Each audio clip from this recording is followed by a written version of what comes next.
Մեկ ինչ գինի է հայտնվել մեր հրաշք գիների ընտանիքում։ Սա ուրեմն սեբաստացիների սարքած գինին է, սեբաստացի կրթահամալիրի 9-րդ դասարանցիների պատրաստված գինին է, ամբողջությամբ, սկզբից մինչև վերջ, պիտակավորումից, աքսիզներից եւ այլն, ասենք խաղողի քաղումից, խմորումից, ամբողջությամբ process-ը սարքել են այդ երեխաները, ստացել են այսպիսի հրաշք գինի, որի հետ դուք կարող եք ծանոթանալ էպիկուրում նաև, ես ինքս փորձել եմ շատ լավն է, իսկ հիմա մի փոքր պատմեմ պատմությունը եւ իմ այցը իրենց գինու դպրոց։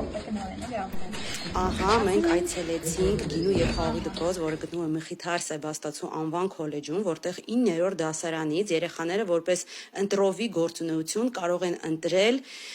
գինու եւ խաղողի մասնագիտությունը, այսինքն իրենք մի տարի 9-րդ դասարանից այն սովորում են եւ հասկանում են դա իրենցն է, թե իրենցը չի։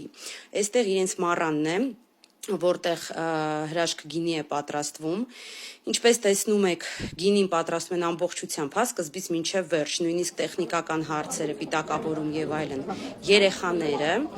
եւ հիմա մենք կհամտեսենք իրենց ուրեմն վերջի գինին, որը հաղթանակ եւ չարենց տեսակի խաղողից է պատրաստված, հրաշալի գործ է արված։ Բոլորին խորհուրդ եմ տալիս կյանքում գոնե մեկ անգամ դա փորձել։